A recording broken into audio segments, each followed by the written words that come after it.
On est bon. On est bon? Ouais, on est bon, super. Eh ben, bonjour à tous. Donc, je vais vous laisser 1 heure avec Nicolas à bord de la Diligence, donc, qui est game designer. Donc, Nicolas est creative director chez Old School Games et qui va nous parler gameplay. Donc, je te laisse tout seul pendant au moins une demi-heure, Nicolas, et vous pouvez lui poser vos questions directement en ligne. À tout à l'heure. Super, merci beaucoup. Alors, il y a écrit que je suis muet. Est-ce que je suis bien démuté? Ouais, je sais pas trop. Tu es démuté. Je suis démuté, parfait.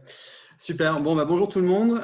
Merci de prendre ce temps en fait en période de confinement. Je sais que c'est pas évident pour tout le monde. Je sais qu'il y a des amis là qui normalement ont rejoint la conversation et qui voient que j'ai plus de cheveux sur le caillou. Donc, effectivement, voilà hein, les aléas du confinement jour 3.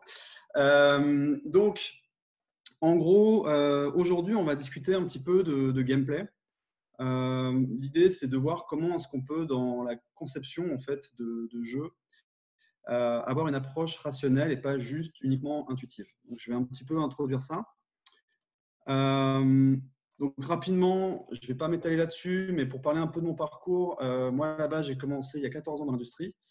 J'étais game designer, donc vraiment dans la conception de jeux. Je n'ai pas fait d'école. À l'époque, ce n'était pas hyper répandu. Donc, je n'ai pas eu vraiment de mentor, enfin même pendant ces premières expériences, je n'ai pas eu de mentor vraiment en game design. J'ai pas mal appris par moi-même. Ça ne m'a pas empêché de faire plein de jeux dont je suis très content.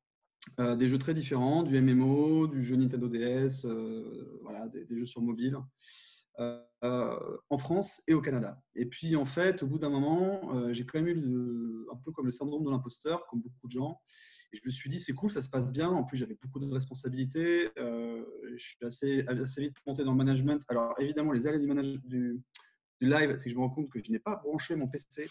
Excusez-moi, je suis vraiment désolé, j'arrive.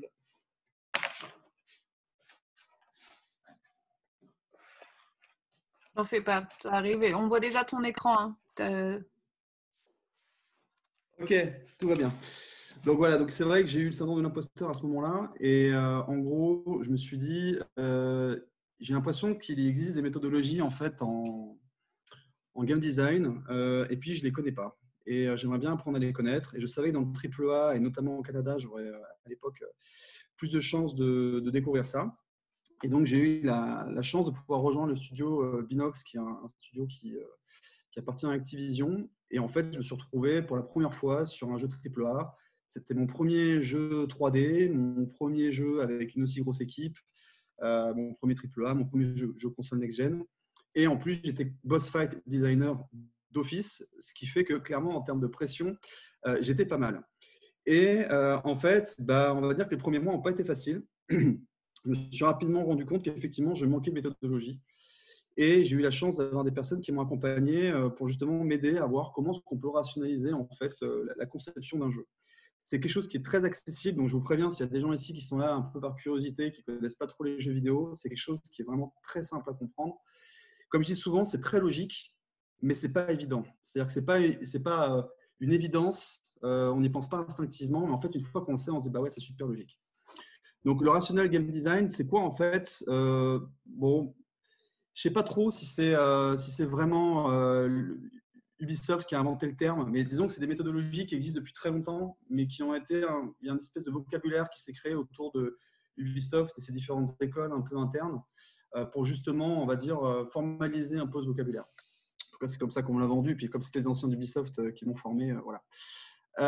Et puis, il y a des bouquins qui en parlaient déjà. Il y a un bouquin qui est très connu qui s'appelle L'art du game design, qui parle de ces sujets-là. Et voilà. Donc, ça ne s'appelait pas Rational Game Design, mais ça traite de sujets assez similaires. Vous allez vite vous rendre compte qu'en fait, ce n'est pas si compliqué que ça, le Rational Game Design, en tout cas sur les bases.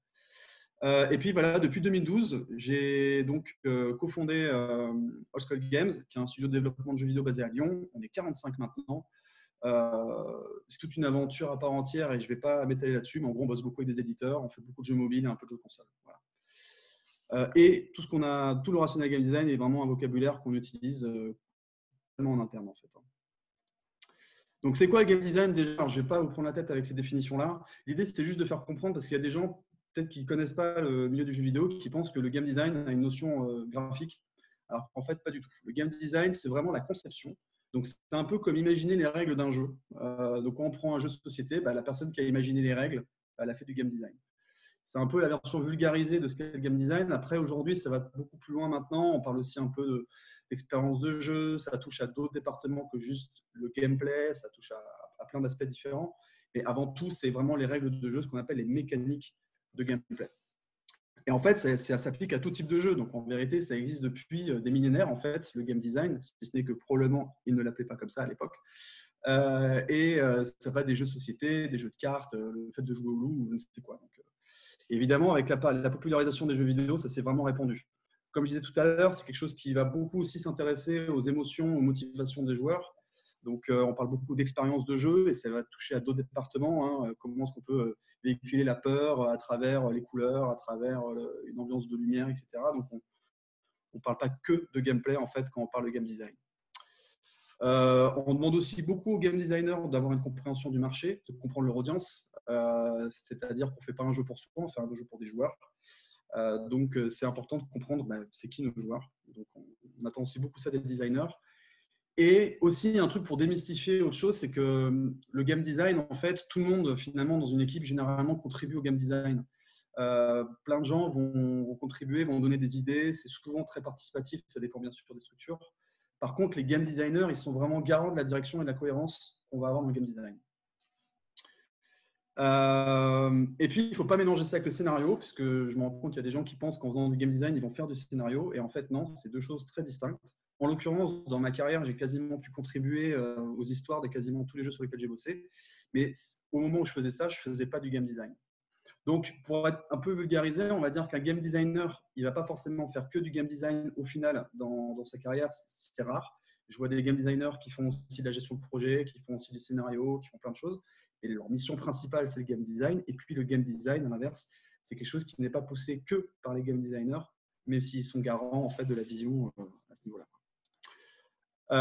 Voilà, j'ai une page Wikipédia qui est vachement accessible pour bien comprendre ce que c'est. Pourquoi est-ce que j'ai voulu faire des masterclass en fait, autour du rational game design? C'est parce que un jour, j'étais à un événement et puis j'ai rencontré une personne de l'industrie qui m'a dit de toute façon, le game design, ça ne s'apprend pas, tu l'as ou tu ne l'as pas. Et disons que par rapport à mon parcours, notamment quand j'étais à Activision, où mes premiers mois ont été une belle galère et en fait, une fois qu'on m'a enseigné les bases du rational game design, tout s'est hyper bien passé. Donc ça, c'est ce que je n'ai pas précisé sur mon parcours, mais c'est que ça s'est très bien fini, mon expérience sur Spider-Man. Mais ça a mal commencé parce que sans méthodologie, j'étais un peu perdu.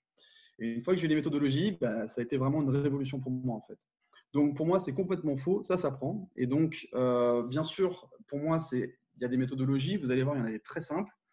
Ce qu'il faut se dire, c'est que c'est avant tout un état d'esprit. C'est-à-dire qu'en fait, de toute façon, même à l'époque, il y a 30, 40 ans, on ne peut pas faire Street Fighter sans un minimum rationaliser la manière dont on va structurer et équilibrer ces personnages.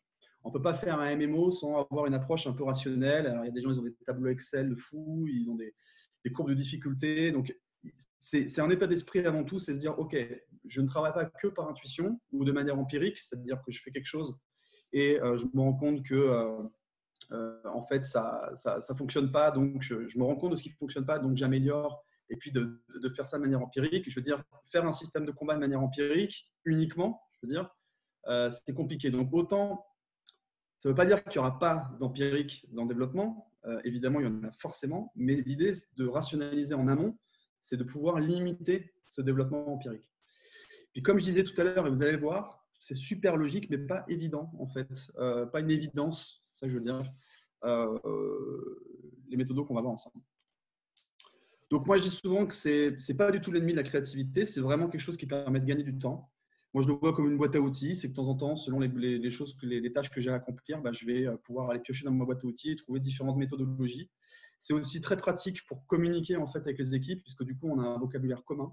Nous, il y a des vocabulaires très simples qu'on va voir ensemble qui sont des choses qui sont maintenant omniprésentes dans nos studios. Et par rapport à il y a 10 ans où peu de boîtes utilisaient ce vocabulaire-là, ça a quand même vachement évolué. C'est plus seulement maintenant dans le AAA qu'on trouve des gens qui parlent avec du vocabulaire de rational game design. Ça s'est énormément démocratisé ces 10 dernières années. Mais voilà, c'est aussi hyper important, je trouve, dans la communication. Et puis, c'est aussi une checklist Une checklist dans le sens où des fois, moi, quand je ponds une séquence gameplay, par exemple, si j'essaye de la rationaliser, je vais essayer de voir si j'ai rien oublié, on va dire, par rapport aux méthodos qu'on va voir. Juste pour terminer cette introduction, il y a un truc qui, pour moi, est important. Je dis souvent qu'en fait, je compare un peu, entre guillemets, le rational game design au solfège. On peut être une énorme rockstar et un super musicien en n'ayant aucune base de solfège. Ça existe, il y a des gens qui apprennent par eux-mêmes, qui sont autodidactes, qui peuvent même faire partie d'un groupe sans avoir notion de solfège, même si c'est peut-être un peu plus compliqué, mais en tout cas, il y a des virtuoses de la musique qui n'ont pas de notion de solfège, mais on ne peut pas rentrer dans un orchestre, quoi. Dans un orchestre sans solfège, ce n'est pas possible. Parce qu'en fait, justement, ce qui nous manque, c'est ce vocabulaire commun, en fait. Donc, c'est pour ça, dans le AAA, c'est quand même très répandu. Et puis, dans des studios plus petits, dans les petits studios de jeux vidéo, c'est peut-être un peu répandu, même si ça commence à se démocratiser, quoi. Je ne vais pas rentrer dans le détail de ça. Ce que je voulais juste dire, c'est qu'on peut rationaliser un peu chaque étape d'un développement. Une expérience de jeu, ça peut se rationaliser. Pourquoi cette expérience-là? Quels sont les mots-clés qu'on veut? Il y a différents piliers qui peuvent venir soutenir cette expérience-là. On ne va pas les voir ensemble, mais c'est un peu l'idée. Donc, on va un peu essayer de construire des ingrédients pour soutenir cette expérience. Après, même quand on est dans la phase de prototypage, les fondamentaux des contrôles et du personnage, il y a un truc qu'on appelle les 3C, c'est caractère, caméra, contrôle. Il y a plein de manières, plein de méthodologies en fait, pour construire ça, avoir une salle d'entraînement. Enfin, voilà. Je ne vais pas rentrer dans le détail de ça, ce n'est pas vraiment ce que je voulais aborder aujourd'hui, mais à toutes les phases du développement, on peut être amené à rationaliser. Et puis, le jeu en tant que tel, c'est-à-dire que même une histoire, ça se rationalise. Je pense que vous êtes tous conscients de ça maintenant. En plus, Sarah, à mon avis, si vous bossez avec Sarah, vous savez qu'elle a des approches très rationnelles. Et puis, évidemment, tout ce qui est… il y a beaucoup d'intervenants en fait, qui écrivent des histoires, qui expliquent comment est-ce qu'on peut rationaliser ça. En fait, dans le gameplay, c'est pareil. Le gameplay, donc le game design, on peut rationaliser. Et puis, une direction artistique aussi, le choix des couleurs, etc. Il n'y a jamais de hasard, de total hasard en fait, dans la manière qu'on a de concevoir. Donc, ça va parler de boucle de gameplay, de psychologie joueur, de courbe de difficulté. Il y a plein de méthodologies qui existent. Donc, moi, ce que je voulais vraiment aujourd'hui, c'est qu'on parle boucle de gameplay parce que c'est un truc vraiment accessible et qui, en même temps, peut être très pratique. Donc, spoiler alerte, à la fin de la présentation, il y aura un petit exercice, je vais vous demander, on va regarder une séquence de Uncharted et il faudra que vous me disiez combien vous voyez de boucle de gameplay. Et ça va être un petit piège dedans qui explique un peu le genre de difficultés que j'ai rencontrées en fait, à l'époque où je bossais sur Spider-Man. Ok, donc les boucles de gameplay. C'est tout simple, vous allez voir. La base, c'est, peut-être que beaucoup d'entre vous le savent déjà, la base, c'est tout commence par le fait que dans un jeu, j'ai un objectif qui m'amène à un challenge, qui lui-même m'amène en fonction de la réussite ou de l'échec, soit à une récompense, soit à une punition. Et puis qui m'amène à soit… pardon, je ne suis pas encore. Ça, pour moi, c'est la définition même d'un jeu. Bien sûr, il y a un côté ludique qui doit y avoir derrière. Mais en tout cas, si vous ne voyez pas de boucle de gameplay, vous vous demandez est-ce que c'est un jeu ou c'est pas un jeu. Je prends les grands exemples de, par exemple, les gens qui disent les jeux comme Quantic Dream, Heavy Rain et compagnie, ce n'est pas des jeux vidéo. Pour moi, il y a absolument tout ce qu'il faut pour dire que c'est un jeu vidéo. Parce qu'en fait, il y a des boucles de gameplay, il y a un aspect ludique, interactif. C'est complètement un jeu vidéo. Il n'y a même pas de débat à avoir, en fait. C'est mon point de vue, en tout cas. Qu'on aime ou qu'on n'aime pas, après. Voilà. Donc, ensuite, un objectif, on le fait passer par ce qu'on appelle des signes. On va faire un petit jeu tout à l'heure pour voir si vous arrivez à trouver un peu les signes dans différentes images. Donc, les signes, c'est des choses qui vont communiquer, en fait, qui vont aider à renforcer la communication sur l'objectif du joueur.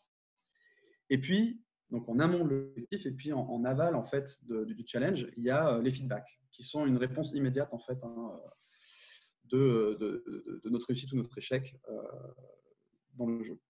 Et puis généralement, ça mène à un nouvel objectif. Alors soit c'est une boucle où on tourne en rond, on a affronté un petit ennemi et puis un deuxième qui arrive, un troisième qui arrive, c'est toujours le même ennemi, comme dans les jeux un peu action, God of War et compagnie. Soit ça mène à une nouvelle boucle.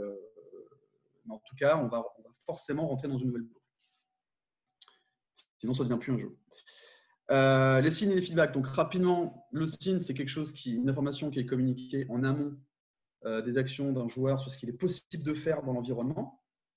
Donc, le but, c'est d'attirer l'attention du joueur sur les dangers, les objectifs en fait, qu'il y a dans le jeu. Et puis, à l'inverse, le feedback, lui, c'est une information qui est donnée en aval des actions du joueur pour montrer les conséquences en fait, de ces actions dans l'environnement. Donc, en gros, c'est clairement un indicateur de succès ou d'échec. Donc, l'idée, c'est de faire un petit jeu. Alors, comme on a un délai de 30 secondes, je m'en suis rendu compte tout à l'heure, si jamais des gens sont prêts à jouer le jeu, et au pire, c'est pas grave, je vais vous montrer des images. Et l'idée, c'est que vous me disiez ce que vous voyez dans l'image qui, selon vous, est soit un signe, soit un feedback. Et puis, du coup, je donne la réponse d'ici 7-8 secondes. Et l'idée, c'est que du coup, vous puissiez voir si vous aviez vu juste ou pas. Donc, par exemple, ça, c'est Jackpot Joyride. Donc, je vous laisse écrire ce que vous voyez en fait dans l'image, qui pour vous pourrait être un signe ou un feedback sur les objectifs du joueur. Donc, ce n'est pas forcément l'objectif macro, en fait, ça peut être des objectifs même éviter un obstacle, par exemple. Donc, voilà, je vous laisse un petit peu répondre. Je ne sais pas s'il y en a qui peuvent jouer le jeu ou pas. Mais en tout cas, voilà. La réponse, c'est qu'en gros, il y a au moins 3 éléments. Après, on pourrait commencer à pinailler, mais il y a 3 éléments importants dans cette image. C'est les points d'exclamation qui, en fait, dans Jackpot Joyride, en fait, il faut connaître le jeu, bien sûr, mais annonce l'arrivée d'un missile qui a une trajectoire horizontale. Donc, le point d'exclamation a 2 états. Un état, je ne sais pas si vous voyez mon curseur, par contre, mais le point d'exclamation du haut, qui en fait annonce que le missile va arriver. Ensuite, quand il y a l'espèce de bulle jaune autour, ça montre que c'est vraiment imminent. Et ensuite, le missile traverse. Et donc ça, c'est un signe, parce que c'est un signe pour nous montrer qu'on va devoir éviter et qu'on comprenne où va arriver le missile, en fait, donc la nature du challenge.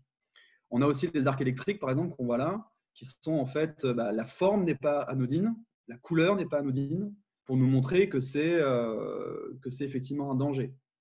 Si c'était bleu et hyper en courbe, quoi, et pas du tout en pic comme ça, on pourrait peut-être même penser que c'est un téléporteur ou quelque chose comme ça. Mais le fait que ce soit jaune et qu'il y ait le côté très pic vraiment dans les formes, très anguleux, fait effectivement qu'on comprend que c'est l'électricité, que c'est un danger.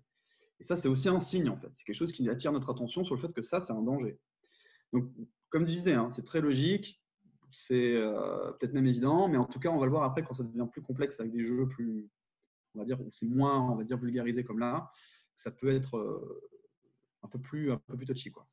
Et puis là, la fumée, en fait, qui sort du jetpack, c'est parce qu'en fait, dans ce jeu-là, le personnage par défaut descend, puis quand j'appuie dans l'écran, mon personnage monte et gagne en altitude. Et en fait, la fumée est un feedback direct pour nous dire tu es en train d'appuyer et donc ton personnage il est bien en train de monter. Donc c'est une réponse immédiate à l'action du joueur. J'appuie, il y a une fumée tout de suite qui sort de mon jetpack pour me faire comprendre que cette fois-ci je monte.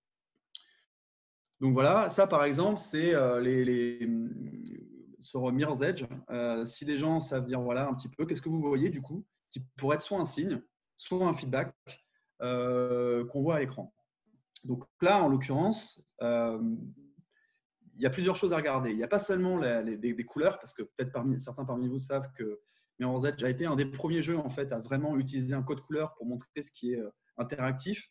En l'occurrence, donc, c'est le rouge. Donc, tout ce qui est rouge dans l'environnement sert à montrer le fait que c'est interactif. Donc, soit les tuyaux là qu'on peut voir, peut-être même que là, la grue, je ne me souviens plus, mais par exemple, intuitivement, je me dirais que la grue qu'on voit à l'horizon, c'est probablement mon objectif méta, en fait, c'est que voilà, je vais devoir sûrement grimper sur cette grue à la fin.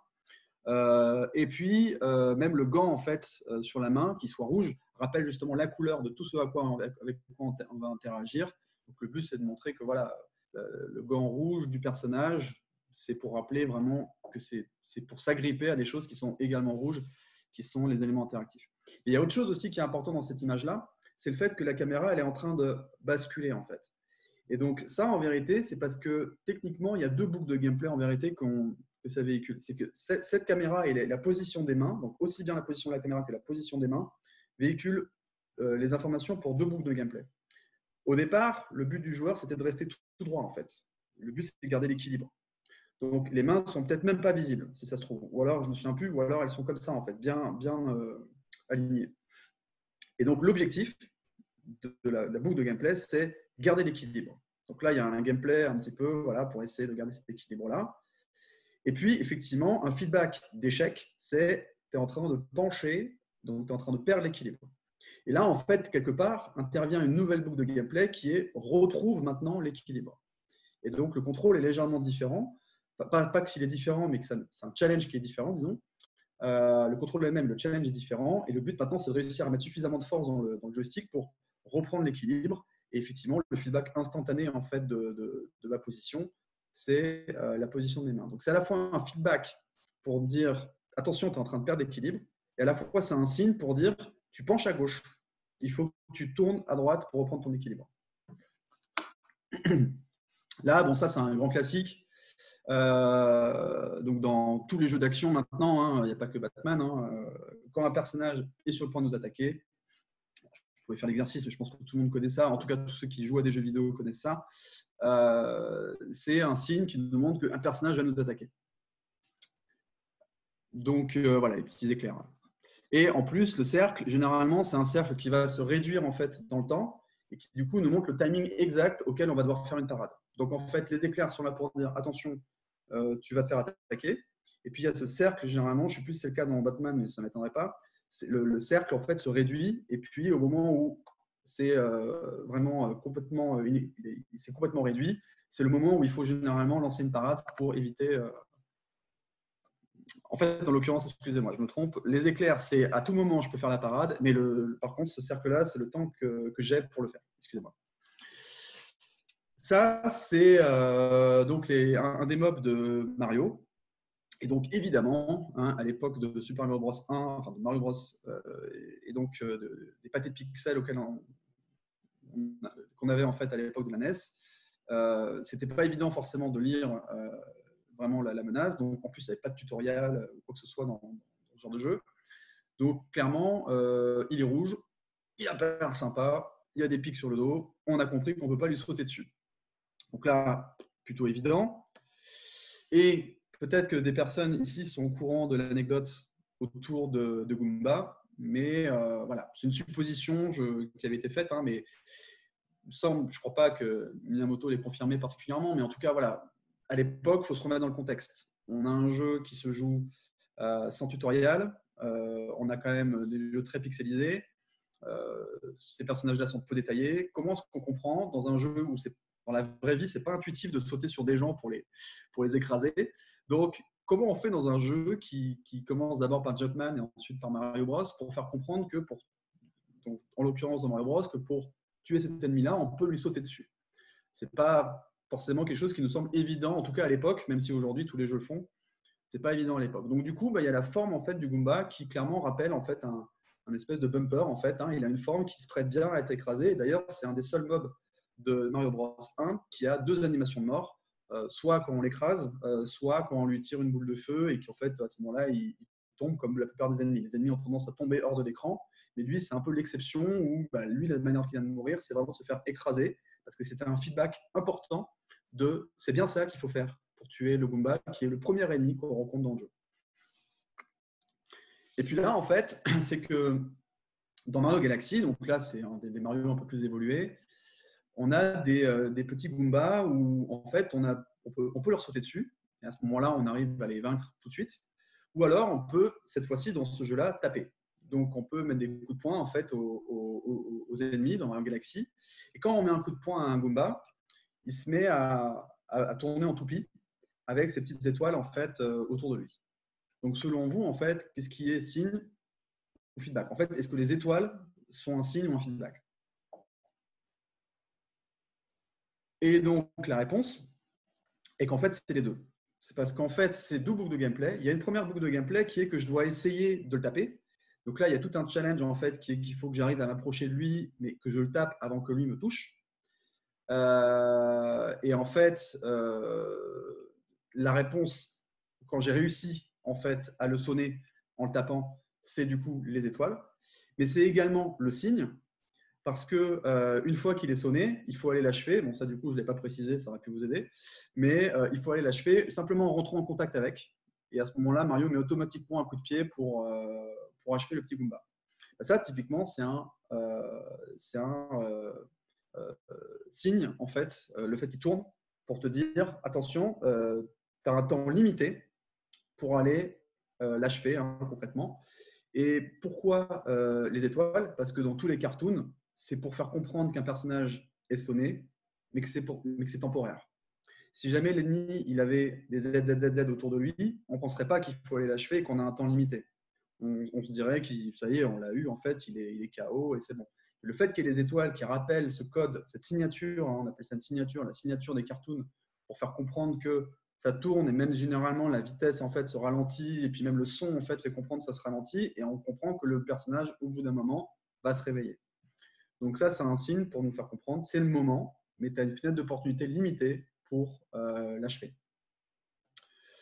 Et puis le bon vieux un bon vieux signe hein, voilà, qui est présent dans beaucoup de jeux, c'est l'utilisation de la lumière. Alors là c'est le plus évident puisqu'en fait, alors dans le cinéma aussi, on utilise beaucoup la lumière pour passer énormément d'informations.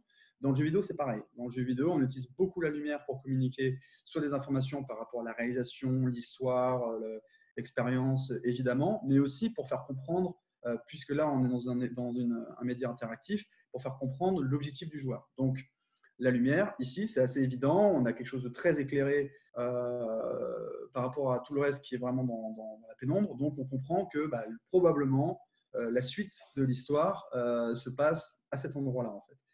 Là, c'est vulgarisé, c'est évident, mais en fait, si vous regardez vraiment attentivement dans des jeux maintenant, si vous jouez à des jeux vidéo, tout ça, vous allez vous rendre compte que parfois, ça peut être vraiment, même dans un jeu de jour, la lumière va être énormément utilisée. Si vous prenez des jeux comme Uncharted et plein d'autres jeux AAA, en fait, la lumière, même de jour, va être utilisée pour guider le joueur. Le top, c'est quand le joueur, en fait, il a instinctivement ressenti qu'il fallait dans une certaine direction. Et parfois, le joueur il est convaincu qu'il a trouvé le bon chemin de manière pas forcément au hasard, mais qu'en fait, il a été super malin, alors qu'en fait, les développeurs ont tout fait pour attirer son attention vers ça. J'ai une séquence avec la Jeep dans Uncharted 4. Il y a une séquence de Jeep où en fait, on doit escalader en fait, une espèce de montagne et tout. Et c'est de jour. Et la lumière est extrêmement utilisée, en fait, notamment à travers les arbres et tout ça, pour aider le joueur. On a l'impression d'être complètement perdu et pourtant tous on prend le même chemin et c'est le bon. C'est parce qu'en fait les développeurs ils ont extrêmement bien utilisé la lumière comme signe pour guider le joueur dans son parcours. Donc ça c'est vraiment voilà, le petit exercice. Et moi je voulais donner une petite anecdote aussi que j'ai rencontrée sur Spider-Man. C'est que par exemple on peut aussi enseigner aux joueurs, ce qui se fait aussi de manière très évidente, mais c'est bien de le mettre sur papier et de le communiquer à l'ensemble des équipes, sur des signatures. Et puis des notions de répétition. Petite anecdote que j'ai rencontrée sur Spider-Man. Donc moi j'étais responsable des boss fights, c'était un peu des grands boss géants un peu à la God of War. Et il fallait, j'avais que 2 actions possibles en fait sur mon boss, parce que les actions de combat de base n'étaient pas possibles dans ce jeu puisqu'en fait c'était des boss gigantesques et comme on faisait un jeu quand même relativement réaliste, on ne voulait pas que Spider-Man puisse mettre des coups de poing à un robot géant et que le robot géant il encaisse le coup. On s'est dit que Spider-Man il est impuissant à main nue contre, enfin en tout cas dans les coups de poing contre cette machine. Donc on n'avait que 2 attaques, une espèce de dash. En gros, je vais le simplifier, hein, je vais le vulgariser, mais un espèce de dash qu'on peut faire sur des points très ciblés. Et puis des web shoots hein, quand il lance ses toiles sur une cible. Et en fait, c'est les 2 seules actions que j'avais. Et j'ai créé donc 2 signatures qui étaient du coup qu'on a gardées dans tous nos boss, qui étaient que quand on devait dasher, et qu'on avait donc une action corps à corps à faire, on mettait une couleur vive, agressive, qui était le rouge. C'était pour les cibles, en fait, donc les points faibles, hein, les bons vieux points faibles qu'on se demande toujours pourquoi les boss ils ont d'aussi gros points faibles sur eux. Donc le gros point faible rouge, c'est pour faire comprendre qu'il faut dasher, et la cible bleue, c'est avec un côté un peu ventilo. Turbine, c'est pour faire comprendre qu'il faut web shooter pour justement que la toile en fait bloque la turbine. Et en fait, mon boss, il apparaissait au bout de 10 minutes de jeu. Donc, je ne sais pas si vous vous rendez compte, mais on n'a pas eu le temps de commencer à tester le jeu, à prendre en main un peu les bases du jeu, et d'un coup, boum, il se retrouve face à mon boss. Donc, ce qui était le plus dur, en fait, moi, dans mon boss, je le savais, c'est que je savais que les points faibles du dash, les points faibles rouges, serait facile pour le joueur à comprendre parce qu'il y a plein de choses dans les signes qu'on avait mis en place qui, au-delà même du point rouge, il y avait plein d'autres signes qui aidaient le joueur à comprendre qui doit faire le dash sur ces points faibles-là. Mais au bout d'un moment, dans une nouvelle phase du boss, le boss activait ses turbines. Et là, je savais très bien que j'allais avoir un problème, c'est que les joueurs allaient peut-être avoir des difficultés en fait à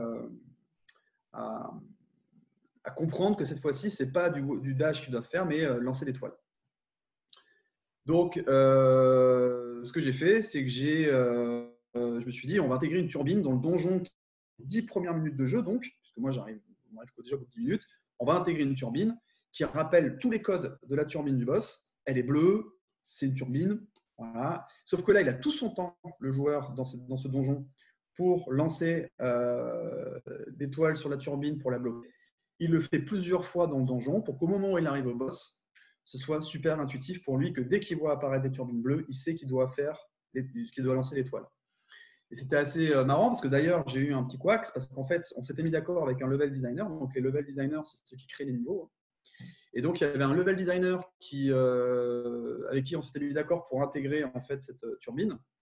Et puis, au moment où on a fait des playtests, donc en gros, il y a des joueurs qui ne connaissaient pas le jeu, qui sont venus en fait dans les studios d'Activision, qui ont testé tout le flow du jeu. Et je voyais en fait que tous ces gens-là galéraient complètement en fait contre mon boss au moment où les turbines apparaissaient, malgré le fait qu'on avait décidé de mettre des turbines au début du jeu. Et en fait, on s'est rendu compte clairement qu'il y avait un souci, c'est que en fait, les turbines finalement n'étaient pas dans la version qu'on avait mis en playtest parce que en fait, le lead level designer ne comprenait pas l'intérêt de ce truc-là parce que je l'avais mal communiqué. Et donc, on s'est rendu compte qu'elles n'y étaient pas. Moi, je croyais qu'elles y étaient, en fait, non. Donc, du coup, clairement, les joueurs ne comprenaient rien. Et en fait, on a refait des playtests un mois plus tard, un truc comme ça. Cette fois-ci, les turbines dont le donjon d'avant y étaient bien. Et les joueurs, vous pouvez les voir, c'est dès que les turbines apparaissaient, tout de suite, ils les web-shootaient. Très logique, hein, ce que je dis, pareil, hein, mais c'est important. Un autre truc que je trouvais un exemple intéressant que j'ai découvert sur Spider-Man, c'était j'avais un de mes boss qui était un boss qui volait partout dans la ville. Donc en gros, on a un monde ouvert, gigantesque, c'est Manhattan.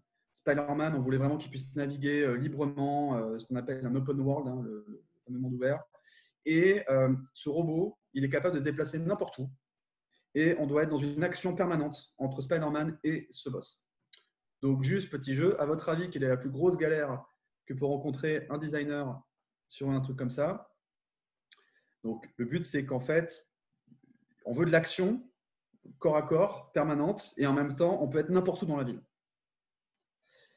Donc clairement, le challenge qu'on a eu, c'est comment on fait pour que le boss soit toujours dans la caméra. Et ce qui est assez marrant, c'est qu'en fait, on a tout testé. Comment faire pour que le boss soit toujours dans la caméra? On a essayé de faire que la caméra, elle soit tout le temps en train de se centrer sur le boss. On a essayé de faire en sorte qu'il y ait une flèche qui nous montre où le boss se trouve pour que le joueur le trouve plus facilement. On a essayé d'avoir un radar. On a essayé d'avoir plein de choses avant de se rendre compte qu'en fait, la réponse était dans la question. Comment je fais pour avoir le boss dans la caméra? Eh bien, je fais tout simplement en sorte que le boss, dans son intelligence artificielle, hein, dans la manière dont on code le boss, il cherche à être dans la caméra. Et en fait, ça peut vous paraître dingue et vous pouvez vous dire, mon Dieu, mais ça doit se voir. Et en fait, ça ne se voit pas du tout. Parce qu'en fait, on l'a bien dissimulé. Hein, on a fait plein de petits feux d'artifice, plein d'artifices, pour que les gens ne se rendent pas compte en fait que tout le temps en train de chercher à être dans la caméra. Surtout que, bon, si vraiment le joueur fait un mouvement brusque, le boss acceptait de ne pas être dans la caméra pendant un temps limité, mais au bout de 3-4 secondes, il allait se débrouiller pour revenir dans la caméra. En plus, il avait un comportement, c'est que si par malheur il n'était pas dans la caméra, il visait très mal le joueur. Et puis quand il revient dans la caméra, il revise de manière un peu plus précise. Et donc ça, c'est quelque chose qui en vérité que font énormément de jeux AAA. Donc c'est des comportements qu'on appelle soit, alors en fonction de ce qu'on fait, soit des comportements player-centric, soit caméra-centric. Donc player-centric, en gros, c'est de faire des comportements qui sont centrés sur les comportements du joueur. Donc par exemple, une difficulté qui s'adapte au joueur. Il n'y a pas beaucoup de jeux qui font ça, mais il y en a des jeux qui font des difficultés, on va dire, automatiques ou en fait dynamiques, dans lequel, en gros, en fonction de la compétence du joueur ou son aptitude, la compétence ou en tout cas son aptitude à se débrouiller dans certains types de gameplay, le jeu va adapter la difficulté. Donc c'est un comportement player-centric, ça s'adapte par rapport au joueur. Et puis le comportement caméra-centric, qui est très très répandu en fait dans plein de jeux. Et maintenant, si vous jouez à des jeux, je vous conseille d'être attentif à ça. Vous allez vous rendre compte qu'il y a plein de jeux qui font ça. C'est de déclencher quelque chose au moment où c'est dans la caméra. Donc soit par exemple, ça va être des explosions. Il y a des moments où on va faire en sorte que c'est soit au moment où la caméra visualise quelque chose que l'explosion retentit. Ou alors, ça va être justement comme là, un personnage qui a un comportement par rapport à la caméra. Et même dans Mario Bros 3, pour la petite parenthèse, il y a des comportements caméra-centriques. Donc, ça remonte à il y a très longtemps. Et c'est très répandu. Donc, c'est assez intéressant parce que justement, en comparaison au cinéma, parce que je sais qu'il y a peut-être des gens qui sont dans le cinéma qui sont ici aujourd'hui, c'est vraiment quelque chose qui est intéressant parce qu'on joue aussi beaucoup, nous, avec les caméras, mais par rapport à l'interaction des joueurs, en fait. Donc après, il y a différents niveaux d'objectifs. Je ne vais pas vous passer le truc, mais clairement, voilà, l'objectif méta de Mario, c'est quoi? C'est de sauver la princesse. Et pour ça, il faut qu'il arrive à vaincre Bowser. Mais pour ça, il faut qu'il aille faire les différents donjons, qui sont eux-mêmes des mondes, en fait. Hein. Donc le donjon, c'est à la fin d'un monde. Et puis un monde, il comprend des niveaux. Et un niveau, à la fin, il y a un drapeau. Et puis en fait, à l'intérieur d'un niveau, en fait, il y a des obstacles. Et donc, au final, ce qu'on peut voir, c'est qu'il y a différents niveaux de boucles de gameplay. Enfin, ce n'est pas vraiment des boucles de gameplay en tant que telles, mais il y a différentes boucles. Il y a vraiment des choses très méta et des choses très micro. Et justement, dans le côté très micro, il y a des choses qu'on va voir tout à l'heure qui sont comment est-ce qu'on construit un challenge, en fait. Par exemple, là, il y a un obstacle à passer. Comment est-ce qu'on construit le challenge autour de ça? J'avance parce que je me rends compte que je suis déjà bien à la bourre, tout va bien. De toute façon, c'était écrit venant de moi. Rapidement, c'est juste dire que Mario, pour moi, c'est des pros en fait de Nintendo, pardon. Maintenant, c'est des pros. Alors autant à l'époque, en termes de récompense, ils n'étaient pas terribles. Hein. Il y a plein de joueurs qui étaient très frustrés de croire qu'ils allaient sauver la princesse. Et en fait, non, il y avait Todd qui nous disait gentiment qu'en fait, il était dans un autre château. Aujourd'hui, c'est devenu des maîtres. Enfin, il était déjà à l'époque, mais aujourd'hui, c'est vraiment devenu des maîtres, je trouve, dans tout ce qui est boucle de gameplay, construire les ciné-feedback et compagnie. Et ça s'utilise même dans les niveaux. Je prenais juste cet exemple-là sur Mario Galaxy, parce que je trouve ça super intéressant. C'est que là, il y a un pont. Et en fait, c'est dans le premier monde de Mario Galaxy. Et donc, si on reprend les bases, hein, de base, de devoir sauter au-dessus du vide, c'est pas quelque chose qu'on fait tous les jours. Hein. Dans Mario, c'est la base. La mécanique clé, c'est de sauter au-dessus du vide. Dans Mario Galaxy, c'est des planètes en fait qui sont en fait on peut se déplacer à 360 degrés en fait autour de la planète avec un centre de gravité. Et donc, on n'est pas du tout dans quelque chose de plat, en fait, comme on a l'habitude de voir dans les différents Mario. On est dans quelque chose de sphérique et on gravite autour de la planète. Et on peut vraiment se déplacer autour. Et il faut réussir à désapprendre aux joueurs de ne pas avoir peur du vide. Parce que là, si vous voyez à l'horizon, vous avez peut-être la conviction que si vous sautez, vous allez mourir. Parce que c'est la base de Mario, en fait. Si vous sautez dans le vide, vous mourrez. Et en fait, dans Mario Galaxy, dans ce monde précisément notamment, si je saute là-bas au bout du vide, je vais juste me retrouver de l'autre côté de la planète. Donc, comment désapprendre à un joueur qui peut cette fois-ci sauter, aller dans le vide? C'est en mettant un pont, puisque la base même d'un pont, c'est de relier deux éléments et en dessous, il y a le vide. Sauf qu'en fait, en vérité, quand vous allez sur ce pont-là, donc normalement, je mets des vidéos, mais là, on n'a pas le temps. Et si vous allez sur ce pont-là, vous allez vous rendre compte qu'en vérité, ce pont, il n'y a aucun vide en dessous. C'est un design de pont et qui, en vérité, est juste un chemin qui relie une facette de la planète à une autre. Il n'y a aucunement du vide en dessous de ce pont. Mais simplement, les designers, en l'occurrence, là, c'est les level designers et les level artistes qui l'ont fait, les artistes et les designers des niveaux, ils ont décidé de mettre un pont pour clairement mettre un signe pour le joueur, pour qu'il comprenne, hey, tu peux y aller, t'inquiète pas, tout va bien. Ça sécurise le joueur pour aller de l'autre côté de la planète. Et le joueur, en y allant, va se rendre compte qu'en fait, il pouvait le faire depuis le début. En fait, il n'était pas obligé de passer par le pont pour aller de l'autre côté de la planète. Et puis ici, c'est un mouvement de caméra tout bête, mais voilà, c'est d'utiliser la caméra qui est automatique là, dans Mario Galaxy. En fait, on arrive d'un chemin en bas à droite, et au moment où on arrive, il y a la caméra qui s'axe tout pile face à une plante carnivore vénéneuse, violette, machin, avec un espèce de punching ball plante devant. Et le but, c'est qu'avec cet axe bien précis, on fait comprendre aux joueurs qu'en fait, il peut taper dans le punching ball et tuer la plante par ricochet. Et en fait, cet axe précis de caméra, il est vraiment pas anodin. Donc rapidement, parce qu'on n'a plus beaucoup de temps, c'est juste dire qu'il y a aussi il y a une manière dans laquelle on peut construire un challenge. Par exemple, un challenge, ça nécessite des compétences de joueurs. Pour remplir ce challenge-là, j'ai besoin d'avoir des compétences. Les compétences, on peut les diviser de plein de manières. Alors après, il y a plusieurs écoles, j'ai déjà assisté en tout cas il y a 10 ans à des débats de est-ce que ça c'est ou pas un player skill, de quelle manière on l'interprète. Ce qu'il faut retenir, c'est l'idée qu'il y a des player skills. Donc, c'est des compétences joueurs. En l'occurrence, il y a l'observation, il y a la précision. Le but, c'est pas vous les retenir, hein, je passe ça rapidement. Il y a du timing, il y a de la dextérité, il y a du réflexe, il y a de la mémorisation, il y a du management. Donc, c'est le fait de gérer plusieurs choses en parallèle. Hein. C'est quelque chose qui peut être important dans certains jeux de gestion. Par exemple, la cuisine, hein, ça nécessite beaucoup de management. On paralyse beaucoup de choses en même temps. Et puis la stratégie et la tactique. Donc la stratégie et la tactique, je ne vais pas rentrer dans le débat de la différence entre les deux, mais voilà, en gros, retenez l'idée essentielle.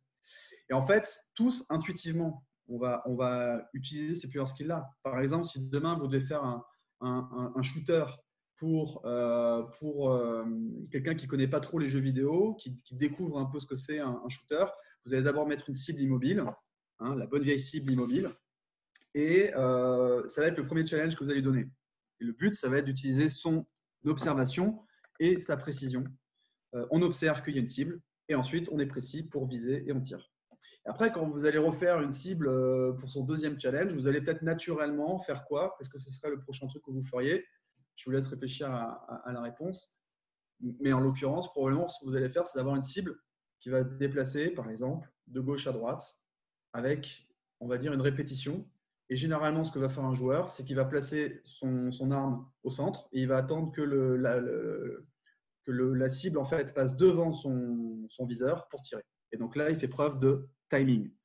Et au bout d'un moment, vous allez faire peut-être, par exemple, que vous avez un temps limité pour abattre plusieurs cibles. Là, à ce moment-là, ça demande de la dextérité. Ou alors que vous allez avoir les bons exercices qu'on voit dans les films policiers des années 80, là où on voit les pancartes qui s'affichent, là où il faut vite tirer sur une cible. Et donc là, ça nécessite du réflexe. Donc, naturellement, on va souvent utiliser ces skills-là sans s'en rendre compte, de manière intuitive. L'intérêt de le rationaliser, c'est qu'après, on peut vraiment s'amuser avec ça. Donc là, je prends cet exemple avec un tap-taupe. Un tap-taupe, n'hésitez pas à taper, là le petit jeu, c'est que dès que vous voyez l'image, n'hésitez pas à dire quels skills vous pensez qu'il y a qui sont nécessaires en fait pour ce gameplay. Donc là, imaginez pas qu'on joue à la manette, parce qu'il y a des petits boutons de manette, imaginez qu'on joue à la souris sur un PC. Donc c'est le tap-taupe. Donc les taupes, elles sortent à différents endroits de manière complètement aléatoire et il faut réussir à viser et tirer dessus, quoi. Donc là, en l'occurrence, les player skills qui sont nécessaires, c'est d'abord l'observation, puisqu'en fait, on observe déjà le champ de jeu. Ensuite, on va avoir à ce moment-là du réflexe, puisqu'en fait, là-bas, il y a une taupe qui vient d'apparaître. À ce moment-là, il va y avoir de la dextérité, parce qu'il va falloir que je me dépêche d'amener ma souris à cet endroit-là. Et puis, dans un dernier temps, il va y avoir peut-être de la précision, parce que quand je vais vite, ce n'est pas évident toujours de bien viser avec ma souris, quoi. Après, dans un second niveau, il y a des joueurs qui font preuve de tactique, puisqu'en fait, ils vont poser par exemple toujours leur curseur au centre de l'écran pour gagner du temps, pour aller d'une cible à l'autre, ou alors ils vont mémoriser, mais mémorisation dans ce type de jeu, c'est pas hyper productif. Et voilà, observation, précision, dextérité, réflexe, c'est vraiment les principaux. Et ça, c'est le coup de la mine en fait dans certains jeux. Donc il y a une mine, ça fait rouge, rouge, vert, rouge, rouge, vert, rouge, rouge, vert. Il faut appuyer quand c'est vert, parce que si on appuie quand c'est rouge, ça explose. Donc là, selon vous, quels sont les skills qui sont nécessaires? Donc, en l'occurrence, les skills nécessaires pour ce type de gameplay, parce que je ne vois pas vos réponses, je suis désolé, donc c'est pour ça qu'on fait le jeu de manière asynchrone. À ce moment-là, en fait, le réflexe, le gameplay ici, c'est d'abord de l'observation, parce que je dois observer le comportement de la bombe. Après, il y a de la mémorisation, c'est-à-dire que je mémorise le pattern de la bombe. Et ensuite, il y a du timing, c'est-à-dire d'appuyer au bon moment sur la bombe. Et en fait, ce qui est intéressant, c'est de se poser la question, l'intérêt de rationaliser ça, parce que de toute façon, instinctivement, on va le faire, mais l'intérêt de le rationaliser, de mettre des mots là-dessus, de rationaliser sur le skill qui est nécessaire, c'est que du coup, si vous voulez augmenter la difficulté de votre bombe pour faire une nouvelle version de la bombe, une bombe dorée ou j'en sais rien, et ben, du coup, vous pouvez jouer sur tous les leviers. Si vous voulez rendre plus difficile l'observation, vous pouvez par exemple faire que la bombe elle est camouflée dans l'environnement.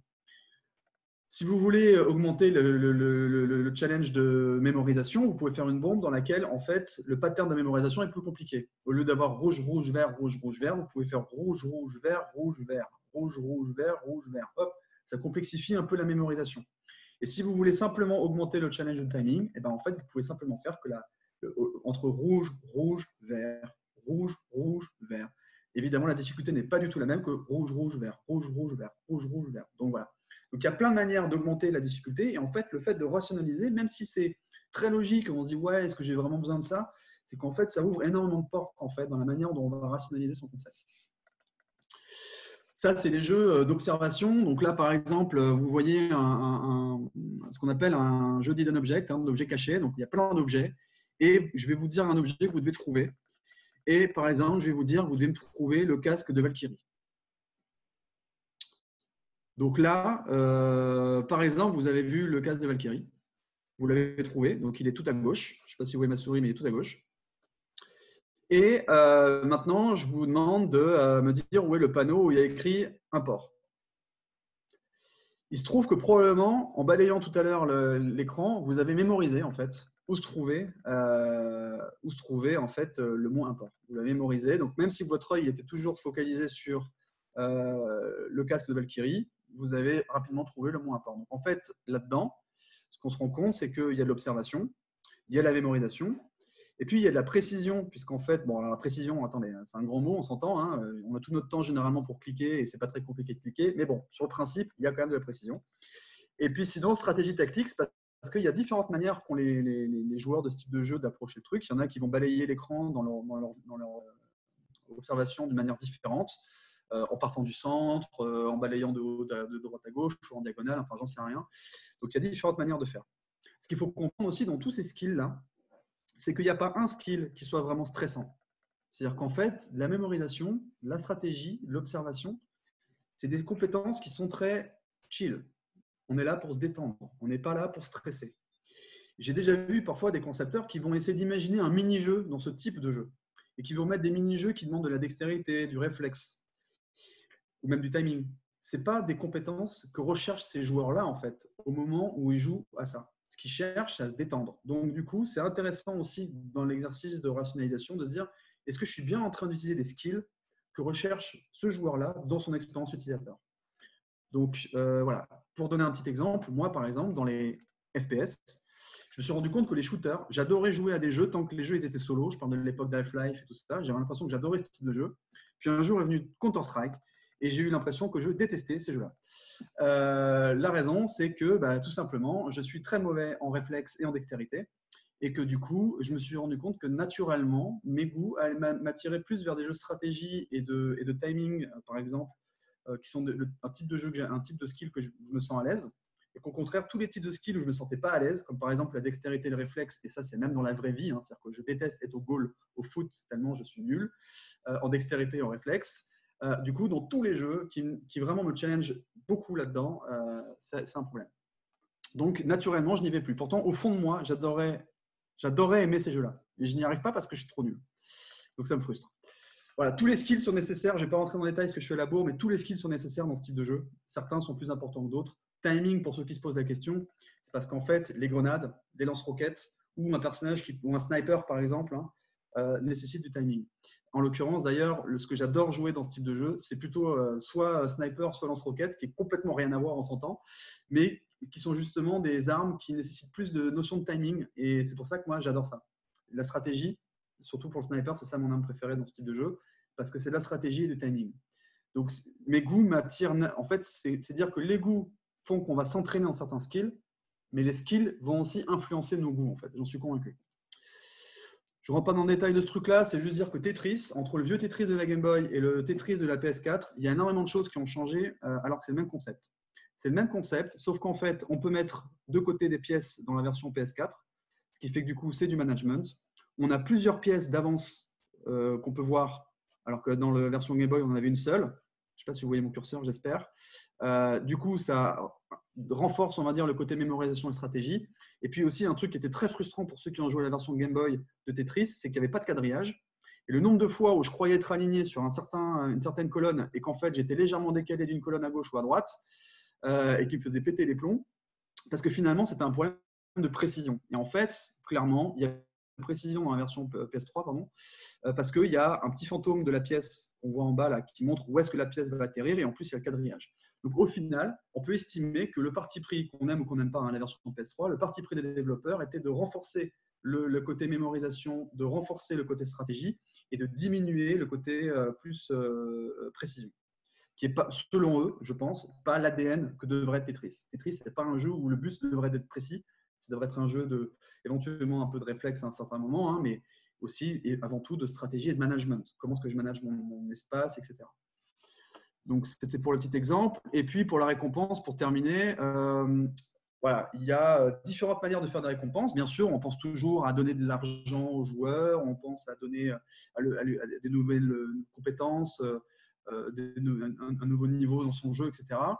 Mais il ne faut pas négliger l'ego du joueur. Un feu d'artifice dans Mario, ça fait toujours plaisir quand on a fait un perfect, quand on a atteint le haut du drapeau, je crois, un truc comme ça.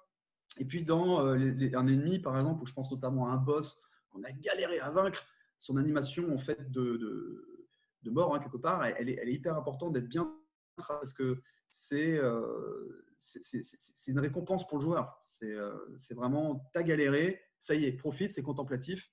Donc voilà, l'ego du joueur est important de ne pas le négliger. Et puis pour finir cette présentation, du coup, j'aurais duré 1 heure. Hein, voilà. Je voulais vous montrer une petite séquence qui est un petit exercice. Donc celui-là, par contre, on va prendre un peu plus le temps et après on aura terminé. C'est une séquence d'Uncharted. Donc je vais vous montrer une vidéo et le but, c'est que vous puissiez me dire, voilà, vous puissiez me dire dans cette séquence, selon vous, combien vous voyez de séquences de gameplay. Alors, hop, plein écran. J'espère que vous voyez mon écran. Donc, vous allez voir une séquence qui dure quelques secondes. Le but, c'est que vous puissiez me dire, selon vous, combien il y a de boucles de gameplay et si vous voulez simplifier, combien vous voyez d'objectifs différents à communiquer aux joueurs. Donc, mettez-vous dans la peau d'un game designer qui doit designer cette séquence. Qu'est-ce qu'il doit communiquer aux joueurs? Je la montre d'une traite dans un premier temps. J'espère que ça ne laguera pas trop. Normalement, on a fait un test avec Sarah. Ça ne devrait pas trop laguer.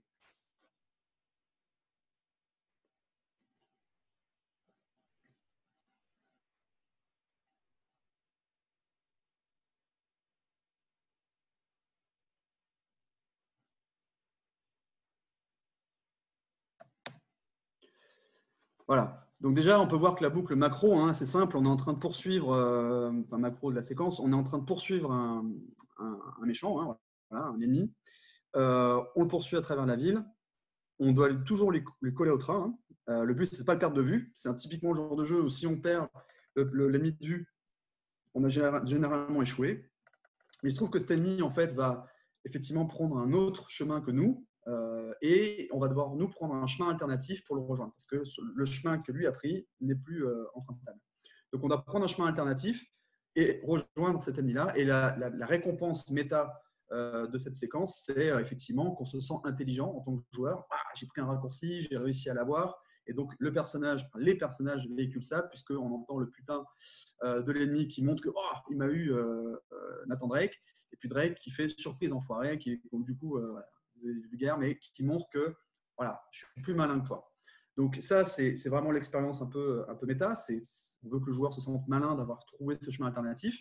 Mais en vérité, évidemment, les développeurs ont tout fait pour que ce soit hyper intuitif pour le joueur de comprendre qu'il doit prendre un chemin alternatif.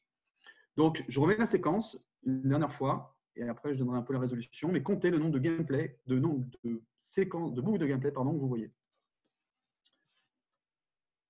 On va dire les grandes séquences de cette séquence, les grands moments. Ça me ferait vraiment beaucoup plaisir si vous étiez prêts à écrire vraiment le nombre que vous voyez, même si vous n'expliquez pas pourquoi. Mais du coup, en l'occurrence, il y en a 4 véritablement séquences. Et généralement, il est possible, j'attendrai de voir les réponses que vous avez mis, il est possible que vous soyez plusieurs à avoir mis 3 en fait. Ou 2, ou même une, ça dépend. Et voilà. En l'occurrence, la première séquence, la première mini-séquence gameplay, c'est un parcours d'obstacles. Là, en fait, c'est tout bête. On doit éviter ces obstacles. Donc, on doit zigzaguer en fait au milieu de ces obstacles et ne pas se les prendre, sinon on est ralenti. C'est assez facile. Le type de skill qui est nécessaire ici, c'est plutôt de la précision. Enfin, c'est l'observation déjà. Il faut observer qu'il y a ce zigzag à faire. Il y a de la précision dans sa navigation. Et puis, c'est tout. Ce n'est pas hyper compliqué. Voilà, tout simplement. Donc, c'est tout bête, mais c'est une mini boucle de gameplay qui est d'éviter ce parcours d'obstacles. Ça, c'est la première boucle. Puis, je ne vais pas vous dire quelle est la deuxième, je vais vous dire la troisième. Il y a un truc ici qui saute aux yeux. Voilà. Il y a un truc ici qui saute aux yeux, c'est le drap qui épouse le mouvement en fait vers la gauche, l'espèce de bâche. Une ligne blanche au bout du petit ponton, une ligne blanche qui explique à quel moment il faut sauter pour aller saisir, alors je ne sais pas si on va voir si je remonte, voilà, pour aller saisir la barre jaune qui est en haut et qui elle-même nous mène à la fenêtre. Donc en fait, je vais tout mettre dans l'ordre après, mais là volontairement, je ne vais pas dans l'ordre. Généralement, ce qu'on me dit souvent, c'est le troisième, un des objectifs, c'est de communiquer aux joueurs qu'ils doivent prendre un chemin alternatif. Donc, quel est le chemin alternatif? Donc, généralement, là, comme vous pouvez le voir, on l'avait vu tout à l'heure, des fois, il y a un code couleur fort pour tout ce qui est interactif. Dans Mirror's Edge, le jeu qu'on a vu là où les mains étaient penchées, c'était le rouge. Dans ce Uncharted 3, c'est le jaune. Et donc, tout ce qui est jaune, en fait, un peu ferraille jaune, c'est vraiment des éléments sur lesquels je peux grimper. Donc, c'est vraiment des signes pour faire comprendre aux joueurs, tu peux grimper ici. Et puis, cette bâche qui épouse le mouvement, qui fait comprendre qu'on tourne à gauche. D'ailleurs, si vous regardez la position de la caméra, qui est complètement scriptée, hein, le joueur peut contrôler la caméra, mais on va dire que même si le joueur ne bouge pas lui-même la caméra, elle va automatiquement se mettre dans cette position-là. Elle est déjà en train d'inciter pas mal le joueur. Donc ça, la caméra, la bâche, même là, le petit trou ici dans le mur, il y a un trou dans le mur, comme vous pouvez le voir, qui permet d'avoir plus facilement envie d'aller vers la gauche. Tout appelle à aller à gauche. Je veux dire, dans l'environnement, c'est limpide. Donc effectivement, la troisième boucle, je ne vous ai pas dit la deuxième, mais la troisième boucle de gameplay, c'est le joueur doit comprendre où il doit passer pour atteindre, pour pouvoir contourner le chemin. Donc là, clairement, c'est d'une telle évidence pour beaucoup de joueurs. Hein. On voit cette fenêtre, on voit les barres, on voit tout. On a compris que c'est ce qu'il faut faire.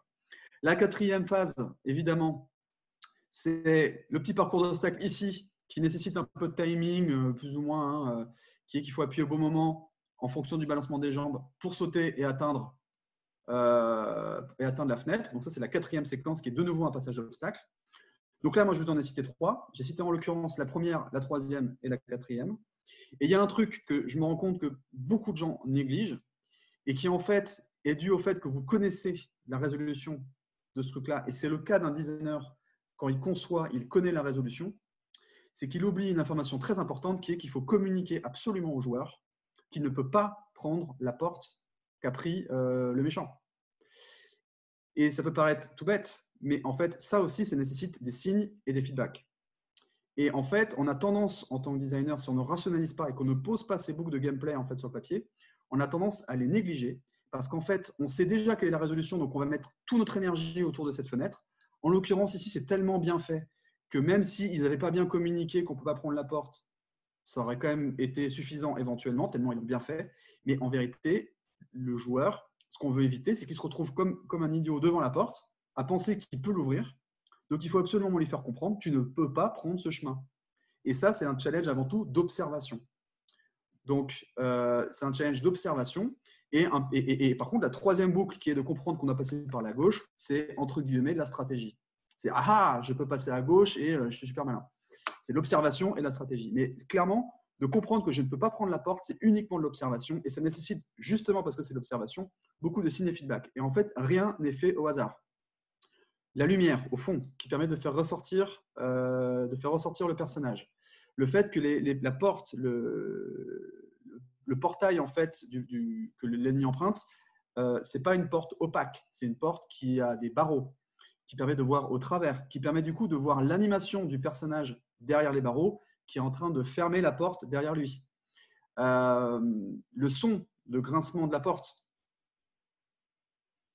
Voilà, donc tout ça permet de pouvoir renforcer ça. Je pense même qu'éventuellement, le fait qu'il ait des manches blanches n'est pas un hasard, puisqu'en fait, il y a des moments où il est dans l'ombre, il y a des moments où il est dans la lumière. L'avantage qu'il soit en smoking avec du blanc et du noir fait que s'il est dans la lumière, on le voit quand même parce qu'on voit la partie noire de son costume. Et s'il est dans l'ombre, on voit la partie blanche. Donc en fait, ce qui était un peu le cas aussi plus ou moins de Mario pour la salopette, était là pour lire la différence entre les bras et le reste du corps. Mais du coup, ouais, mon point, c'est qu'effectivement, les couleurs même du personnage ne sont pas choisies au hasard. Et donc tout ça, ça nécessite tellement de corps de métier, des artistes, des programmeurs, des concepteurs, des gens qui font des niveaux, des gens qui font la décoration des niveaux, qu'il faut absolument avoir un vocabulaire commun pour dire exactement à un artiste, écoute, pour le signe, j'ai besoin de faire un signe pour que mon personnage, alors on peut juste faire une commande et dire je veux un portail avec des barreaux et machin. Moi, c'est vrai que j'avais tendance à essayer de sensibiliser, surtout dans des petites équipes comme nous, à sensibiliser tous nos corps de métier au pourquoi de la demande pour être sûr qu'il ne va pas me le faire d'une manière qui ne répond pas à mon besoin en fait. Donc voilà, c'est juste pour illustrer un peu J'ai fini du coup, j'ai pris 1 heure au secours. C'était pour illustrer un petit peu le genre de séquence. Et en fait, typiquement, moi, en fait, quand j'étais sur Spider-Man, j'avais tellement la connaissance de la résolution de mon challenge et de mes boucles de gameplay. Mais comme je ne les matérialisais pas, je ne les visualisais pas, je ne les avais pas rationalisées, en fait, je ne pensais pas à des choses qui sont en vérité super nécessaires à comprendre pour le joueur. Et ce qui se passait, c'est que le joueur, une fois qu'il arrivait face au problème, je me rendais compte, ah ouais, ça, je ne l'ai pas bien communiqué, il n'a pas compris, ah mince. Et là, je rentre dans un développement empirique où je me rends compte des problèmes quand les joueurs y testent. Pour moi, je teste, tout marche bien, je mets la manette entre les mains de quelqu'un, il ne comprend plus rien. Et donc, je vais essayer de comprendre ce qu'il ne comprend pas et puis je vais itérer là-dessus. Et je perds du temps, en fait. Et le temps, on n'en a pas beaucoup des fois dans le AAA. Et du coup, c'est important de bien rationaliser en amont pour comprendre sa séquence. Voilà, c'était un exemple, le sommet de l'iceberg de ce qu'on peut faire en rationnel game design. J'ai pas osé. Une heure, tout va bien. Tu m'entends, Nico? Ouais. J'ai plein de questions. Alors, du coup, on va essayer, si tu es d'accord, de les terminer avant 20h pour que tout le monde puisse aller applaudir s'il le veut à la fenêtre. Yes. Et du coup, je vais essayer de les faire dans quelqu'un d'autre aussi qui passe. Ouais. Pardon? J'ai essayé de trier par thématique. Alors, du coup, tu m'excuseras si ça passe un peu du coq à l'âne, mais j'aimerais bien qu'on puisse faire une max de réponses. Alors, de questions, pardon. Charles demande comment trouver, je pense que tu y as répondu un petit peu, mais comment trouver le bon équilibre pour que les signes s'intègrent bien à l'environnement sans être trop obvious, trop évident, et donc moche, mais sans qu'ils soient non plus trop fondus dans le décor au risque que le joueur se ok. Mais avec ton exemple d'Uncharted, c'était pas mal déjà. Ouais, alors effectivement, un exemple plus réaliste, parce que c'est vrai que j'ai montré du J.P. Diora et compagnie, donc c'est vrai que c'est des jeux très cartoon, c'est des jeux où on peut se permettre en fait de faire quelque chose de très vulgarisé. Un bon vieux gros truc électrique jaune avec des bouts pointus. C'est vrai qu'avec ça, c'est hyper évident. Tout de suite, quand on rentre dans quelque chose de plus réaliste, c'est plus difficile. Maintenant, c'est vrai que le but je dirais que c'est difficile de répondre à cette question. Ça dépend. En tout cas, ce qui est sûr, c'est qu'effectivement, le curseur est différent en fonction de l'ADN du jeu. C'est un jeu très cartoon, très arcade. On va avoir tendance à exagérer les choses et on s'en fout. Quand on fait un jeu un peu plus réaliste comme du Mirror, Uncharted et compagnie, il faut qu'on soit plus, on va dire, élégant dans la manière dont on amène les signes et les feedbacks. Donc du coup, il y a plein de manières de faire et je pense qu'Uncharted est un bon exemple. J'espère que ça répond à la question de la personne. Ah, il te le dira. Du coup, alors j'essaie d'englober tout ça dans ce que j'appellerais ton rôle en fait de game designer, parce que je pense que le terme game designer, pour ceux qui ne connaissent pas bien, c'est un peu flou. Ouais. Du coup, Clément demande est-ce que c'est par exemple le game designer qui s'occupe de créer les tutos en début de jeu? Oui, alors après, il faut savoir un truc. Toutes les boîtes fonctionnent différemment. Maintenant, oui, c'est la mission du game designer, en tout cas des game designers, parce qu'on est plusieurs sur un projet, mais c'est la mission des game designers de penser les tutoriaux. Selon les sociétés, il y en a qui les intègrent eux-mêmes, puisqu'en fait, il y a des designers qui peuvent être relativement techniques, voire qui savent programmer. Ça arrive, on appelle ça un technical designer en l'occurrence. Mais en tout cas, c'est sûr que normalement, c'est leur mission de au moins les encadrer. C'est-à-dire que si, admettons, dans une toute petite boîte, il y a un graphiste qui veut lui-même poser les tutos, normalement, c'est quand même la mission du ou des game designers de s'assurer que c'est cohérent, que ça fonctionne, qu'on communique bien aux joueurs ce qu'il faut, parce qu'en fait, les tutoriaux font quelque part partie un peu des signes et feedbacks, puisqu'ils sont là pour aider à comprendre des boucles de gameplay, des séquences de jeu, un objectif, etc. Donc, pour moi, c'est évidemment. Ouais. De toute façon, tout ce qui est normalement dans les règles du jeu et les tutoriaux en font partie, c'est normalement dans la mission du game designer. Ouais. Du coup, Vincent demande comment tu intègres toi en tant que game designer tout l'aspect sonore. Évidemment, bon, c'est les sound designers qui vont s'en occuper, mais est-ce que tu peux peut-être détailler un petit peu comment tu vas bosser, notamment sur les signes et feedbacks en son? Ouais. C'est pour ça aussi que justement, je trouve que le vocabulaire est important, parce que du coup, nous, c'est vrai qu'on tâche vraiment de faire en sorte que à chaque fois qu'on communique avec n'importe quel corps de métier, et donc aussi les sound designers ou même les musiciens, on essaie de toujours expliquer la démarche, en fait. Même un musicien, puisqu'en fait, l'expérience de jeu aussi peut se rationaliser et elle passe par la musique. Mais effectivement, le sound designer, généralement, on va faire une liste, une sound list, en fait, une liste de sons. C'est souvent ça la mission quand même des game designers, de faire ces sound lists. Ils vont pouvoir aussi préciser si c'est juste un son d'ambiance qui est là pour renforcer l'expérience ou si c'est vraiment quelque chose qui a un rôle dans les signes et les feedbacks. Donc, généralement, nous, on le précise en utilisant même le vocabulaire, signe, feedback, voilà, on le précise un petit peu. On essaye de vraiment expliquer pourquoi, en fait, il est important ce son et des fois aussi, on donne une référence. Donc, on dit, voilà, par exemple, dans ce jeu-là, je trouve que le son, quand un personnage est sur le point de nous attaquer, là, le son, là, pour montrer aux joueurs qu'il faut faire une parade, je le trouve intéressant. Si on pouvait faire ça, mais un peu plus métallique, je dis ça au pif. Voilà, c'est le genre de truc qu'on fait. Donc, on travaille vraiment main dans la main avec eux et il y a souvent des allers-retours quand même. Hein. C'est-à-dire que tout n'arrive pas forcément du premier coup, mais on fait en sorte de donner suffisamment d'éléments, justement parce qu'on donne ce vocabulaire, on explique le contexte, le besoin et qu'on donne des références pour qu'en fait, en l'occurrence, il y ait le moins d'itérations possible sur le son. À propos tout à l'heure, tu parlais de poser tes boucles de gameplay sur le papier, entre guillemets. Est-ce que tu peux détailler un petit peu pour une prochaine question qui est comment tu écris en fait ces boucles de gameplay, à quoi ça ressemble un document GD? Ouais. Alors, ce serait vraiment un très long topic de parler de à quoi ressemble un document de game design, mais surtout qu'en plus, dans toutes les boîtes où j'ai bossé, il y a des manières un peu différentes. Mais par exemple, moi, ce que j'aimais bien quand je bossais à Activision, justement sur Spider-Man, où ça a été le moment où on m'a vraiment appris toutes ces bases-là, c'est qu'on m'obligeait concrètement, hein, et c'est à juste titre, à poser en fait toutes mes boucles de gameplay sur mes boss et de préciser les skills que mon boss requiert sur les différentes phases, les différentes attaques. Par exemple, même une attaque précise du boss, le joueur, quand il doit réagir à cette attaque-là, quels sont les différents skills qui sont nécessaires.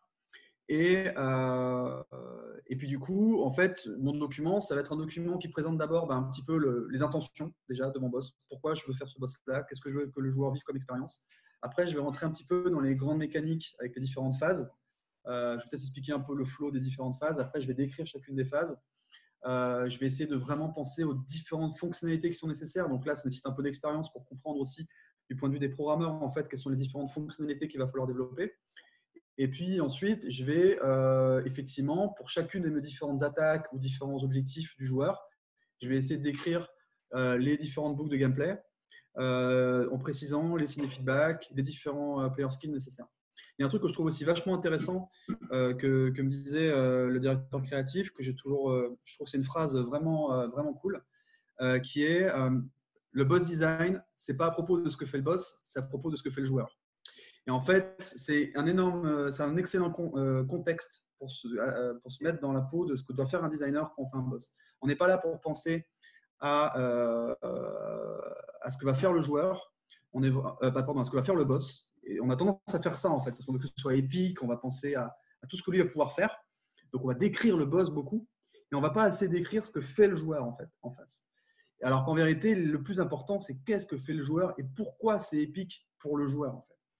Donc voilà, je dirais que c'est surtout là-dessus, c'est bien se mettre dans la peau du joueur et de décrire les différentes phases et les différentes boucles. Par exemple pour les boss, mais c'est valable pour tout type de gameplay. Hein. Ouais. Ok, alors question de Clément qui est scénariste et qui doit avoir l'habitude qu'on lui pose tous les 4 matins la même question, à savoir est-ce que la méthodologie n'est pas un risque de non-originalité? Donc je te pose la question pour toi, est-ce qu'en GD justement, en game design, l'organisation ne porte pas atteinte à l'originalité? Alors c'est intéressant parce que moi je pense pas du tout. En fait, en vérité, moi j'ai même l'impression que c'est hyper sécurisant en fait de rationaliser. Et du coup, pour moi, en fait, l'avantage de pouvoir rationaliser, c'est que du coup, je me concentre sur l'essentiel, qui est justement le fun, l'originalité, la créativité. Et en fait, je sais que je suis armé, on va dire, de ces méthodes-là pour, on va dire, moins me poser, enfin, moins m'inquiéter de certaines choses. Parce que finalement, je les ai un peu dérisquées avec une approche un peu rationnelle. Si je reprends l'exemple d'Uncharted, par exemple. Si j'ai rationalisé, j'ai pensé au problème de la porte et du coup, je me concentre sur d'autres choses, comme comment est-ce que je vais créer une ambiance dans l'expérience de jeu, en termes de caméra, comment est-ce que je pourrais véhiculer telle émotion, etc. Donc, non, je ne pense pas du tout. Et je pense qu'encore une fois, il ne faut surtout pas que ça devienne une espèce de dictature de la méthodologie. Il faut que ce soit vraiment quelque chose qui nous accompagne et en fait qu'on puisse, voilà, dans les grandes lignes. Ok, tu as donné la réponse que je valide côté scénario. Ouais, pardon. Du coup, question d'Étienne Badia que tu connais. Comment concilier intuition, expérience des développeurs et attente envie des joueurs ciblés en termes de gameplay? Des fois, les deux ne sont pas alignés. Comment faire les bons choix? Wow. Merci Étienne pour tes questions compliquées. Parce que je ne suis pas sûr de totalement la saisir. En gros, l'idée, c'est comment concilier les attentes des joueurs. Ensuite, attends, tu peux me répéter par la question? Excuse-moi. Non, t'en fais pas. Ouais. Comment concilier intuition et expérience des développeurs avec les attentes Oui, et envies des joueurs ciblés en termes de gameplay? je sais pourquoi il me pose cette question, c'est con. Ok. En fait, ce qui est important, c'est de se dire que on n'est pas là, nous, pour prétendre savoir ce que fait le joueur. Euh, le côté moi, je sais ce que veut le joueur, c'est quelque chose que, clairement, c'est vraiment quelque chose qui m'horripile personnellement, en tout cas. On peut avoir une intuition de ce qu'on pense que veut le joueur. On peut avoir des méthodologies pour rationaliser ce qu'on pense que veut le joueur, mais il y a un truc qui est super important à un moment donné ou à un autre, c'est le playtest. Et donc le playtest, c'est hyper important, faire tester le jeu et de vraiment se rendre compte entre la théorie, l'hypothèse et la réalité, qu'en est-il vraiment, quoi. Donc je pense que ça c'est intuitif, je pense que ça c'est fun, je pense que ça c'est difficile, mais à un moment donné, j'aurais beau avoir tout rationalisé, j'aurais beau avoir une super intuition de designer expérimenté ou pas expérimenté, à un moment donné, c'est le joueur qui a raison à la fin. Donc il faut qui a raison entre guillemets dans le sens où bah, c'est lui qui sait si c'est fun ou enfin à un moment donné si 1000 joueurs vous disent que c'est pas fun, c'est que bah, voilà, pour le marché en tout cas c'est pas fun, c'est tout. Donc voilà, le playtest est hyper important. Il faut vraiment indispensable. Et donc c'est pas parce qu'on a rationalisé qu'on fait pas le playtest, hein. Évidemment, au contraire presque. On valide Euh, l'hypothèse par le playtest. Tu peux justement nous dire, c'était la question de Clément, à quelle régularité on fait appel au playtest? Pas assez. Pas assez parce qu'en fait, je pense qu'il en faudrait tout le temps. Après, le problème, c'est qu'on est tous un peu chargés. Il y a aussi des questions logistiques, hein, c'est que ça demande quand même du temps de l'organiser. Ça demande du temps à des gens, ça demande du temps enfin, de le préparer et puis de le faire et puis de faire le compte rendu et ensuite de digérer tout ça. Donc, je dirais que ça dépend beaucoup des entreprises. Il faudrait le faire. En fait, ça dépend. Il y a des jeux qui se font en 3 semaines, hein, et il y a des jeux qui se font en 3 ans. Donc, c'est compliqué de dire à quelle régularité, mais je dirais qu'il faut le faire à beaucoup d'étapes clés du projet. Donc, ça veut dire, à un moment donné, on a fait un prototype déjà de son jeu. On n'est pas encore à avoir fait un jeu complet ou quoi, mais on a un prototype. Ça, il faut le tester. Ensuite, on a fait une grosse itération sur notre jeu. On a un vrai nouveau contenu qui a été rajouté. Il faut le tester.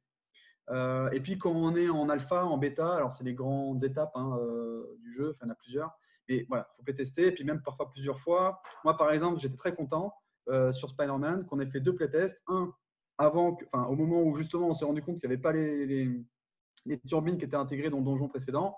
Heureusement qu'il y avait un playtest un mois après, parce que du coup, moi j'avais l'hypothèse que les turbines suffisaient à faire comprendre aux joueurs ce qu'il fallait faire quand il était face aux turbines du boss.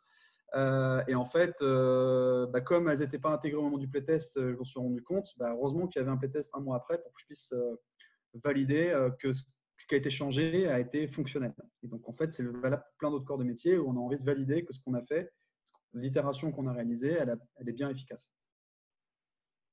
Alors, question sur une question qui me plaît à moi, tu vas voir. Sur le lien narration-gameplay. Ah Attention, oui. c'est parti.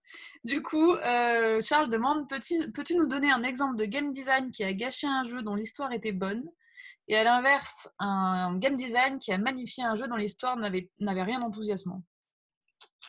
Dur, hein? Dans l'histoire, on est vraiment enthousiasmant. Je sais pas, Mario, hein, j'ai envie de te dire. Mario, pour un game design génial sur une histoire qui. Alors, en vérité, l'histoire de Mario, elle est cool, hein, on s'entend, mais ce que je veux dire, c'est que c'est pas non plus le. Après, il y a un tout dans Mario, c'est pas que le gameplay, hein, c'est l'univers, c'est plein de choses. Mais ce que je veux dire, c'est qu'il y a quand même beaucoup de jeux qui n'ont pas une histoire incroyable, mais le gameplay. Je veux dire, même Zelda en soi, je veux dire, c'est pas. Enfin, surtout les premiers Zelda, c'est pas une histoire non plus. Euh, incroyable. Alors, peut-être qu'il y a des gens qui vont me huer là, j'en sais rien, mais ce que je veux dire, c'est que il y a des jeux dans lesquels, alors, le design, mais parfois même aussi d'autres corps de métier, comme effectivement l'ambiance, l'expérience générale, les graphismes et tout ça, font que finalement c'est un chef-d'œuvre, alors qu'en fait l'histoire, elle n'est pas. Voilà. Et ça dépend aussi à quel point l'histoire est importante. Il y a des jeux pour lesquels c'est indispensable. Si Quantic Dream, ils foirent une histoire, ils ont foiré leur jeu. Ils auront beau avoir fait un super gameplay. À un moment donné, si on ne ressent pas les émotions qu'on veut ressentir dans l'histoire, probablement que le jeu, il va en pâtir. Alors peut-être que le jeu n'est pas foiré, mais je veux dire, moi, in fine, si je reprends un des jeux que j'avais bien aimé de Quantic Dream, il y avait Fahrenheit. Fahrenheit, c'est un jeu pour lequel l'histoire, elle commence super bien à mon goût, et elle part complètement cacahuète après, selon moi. toujours c'est des goûts personnels, mais le gameplay m'a tellement plu que finalement, moi, j'étais accroché du début à la fin. Mais c'est vrai que pour un jeu qui se veut très narratif, c'est un peu dommage. Et à l'inverse, un jeu pour lequel l'histoire a sublimé un gameplay peut-être un peu moyen. Là, comme ça, j'ai pas un exemple qui me vient en tête, mais je suis convaincu qu'il y en a et que j'en ai fait. J'ai déjà joué à des RPG. Je vais peut-être donner un exemple, mais c'est très, très micro. Là, hein. Peut-être les gens ne connaîtront pas, probablement pas. Mais Xenogears, c'est un jeu que j'ai adoré, où je trouve qu'il y a plein de bonnes idées gameplay, mais il y a aussi des trucs qui c'est un jeu de rôle. Hein. Il y a plein de choses qui m'exaspèrent dans le gameplay, dans la difficulté, dans le système de combat, même s'il y a des très bonnes idées. Hein. Mais l'histoire m'a tellement plu qu'en fait, je suis resté accroché du début à la fin. Voilà. Après, si j'avais eu plus de temps, j'aurais peut-être plus une meilleure réponse que ça, mais c'est un peu ce qui me vient en tête là. Ouais. Je vais grouper 3 questions pour terminer parce que je pense qu'il y en aura 2 auxquelles on n'a pas répondu directement, auxquelles tu pourras répondre si tu veux directement sur les commentaires. Alors là, les 3 questions, attention. Donc Charles et Clément qui demandent. La première, est-ce que tu es toi-même un gros gamer? Je connais la réponse, mais je te la pose quand même. Ouais. Deuxième question, les jeux auxquels tu joues le plus sont-ils du même genre que ceux que tu conçois en général? Super bonne question, ça. Et troisième question, le jeu parfait selon toi? Bon courage. Ok, ça roule. Bon, donc la première, c'est est-ce que je suis un gros gamer? Je l'ai été, hein, clairement. Je sais que je veux faire du game design depuis que je suis au CM1. Je ne savais pas que c'était du game design, mais j'avais créé mon premier concept de jeu au CM1. Donc clairement, je pense que c'est quelque chose qui est un rêve de gosse pour moi. J'étais un gros gamer. Aujourd'hui, je ne dirais pas que je suis un gros gamer. Franchement, je joue assez ponctuellement. J'avoue que je me connecte un peu plus à l'extérieur, en fait, à des balades, à des choses, parce que finalement, je suis tous les jours en fait, dans le jeu vidéo aussi, hein, donc ça joue. Je pense qu'il y a beaucoup de gens, alors plein de gens qui restent des gamers du début à la fin, même en bossant dans le jeu vidéo. Après, moi, c'est vrai que j'ai un regard un peu biaisé, parce qu'il y a certains jeux auxquels je ne peux pas m'empêcher d'avoir ce regard de game designer aussi. Alors, les jeux très immersifs, j'oublie en fait d'analyser le jeu. Mais il y a des jeux où effectivement, des fois, je suis un peu trop dans l'analyse de tout ce que je vois. Et puis, comme je suis tous les jours dedans, voilà. On va dire que je m'intéresse beaucoup aux jeux vidéo, mais pas pour les mêmes raisons. C'est que je suis moins en quête d'immersion. Je suis plus en quête de satisfaire ma soif d'analyse de jeu, quoi. Donc, je teste beaucoup de jeux.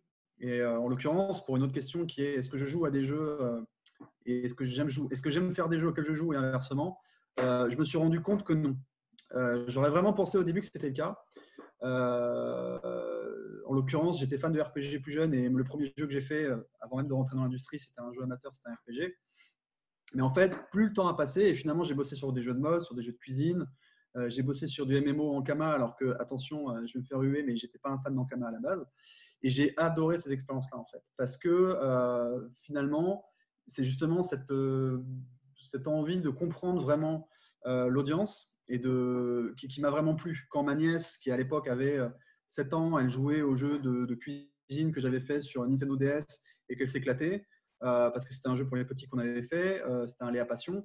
Voilà, c'est sûr, c'est pas le genre de jeu auquel je joue, on va pas se mentir, mais pour autant, ça m'a fait énormément plaisir de la voir jouer, s'amuser, de se rendre compte qu'elle me raconte encore aujourd'hui qu'un des jeux préférés d'une amie avec qui elles ont toutes les deux 20 ans maintenant, elle et sa meilleure amie, le jeu préféré de sa meilleure amie, c'est un jeu que j'avais fait, quoi. Donc elle était toute fière de dire, bah ouais, bah moi c'est mon tonton. Enfin, voilà. Donc il y a un côté hyper satisfaisant, et quand on a une énorme communauté en Kama qui s'intéresse aux jeux sur lesquels on bosse, c'est hyper satisfaisant. Et en fait, je me suis rendu compte aussi que j'aime bien les petits projets en tant que développeur. J'aime bien bosser sur des petits projets à taille humaine. Le AAA, j'ai adoré le faire, mais je ne le referai pas. Moi, j'aime quand c'est une petite équipe. Et pour autant, en tant que joueur, je joue pas mal à du AAA quand même. Mais clairement, autant j'ai adoré jouer à du Red Dead Redemption ou du GTA, autant en tant que développeur, je ne voudrais surtout pas bosser sur un jeu comme ça. Donc, voilà, pour répondre à ça. Et puis, la dernière question, c'était quoi Le jeu parfait selon toi? Le jeu parfait. Le jeu parfait. Pendant longtemps, je ne saurais plus répondre à cette question aujourd'hui tellement je suis perdu dans plein de jeux. Mais franchement, je dois reconnaître que je suis un gros fan de Nintendo quand même. Je dois reconnaître que j'ai beaucoup aimé le dernier Zelda. Je trouve qu'ils ont, justement, en termes de ciné feedback, élégant. Ils sont juste démentiels. C'est-à-dire qu'en fait, on se balade dans cet environnement qui est ultra bien pensé.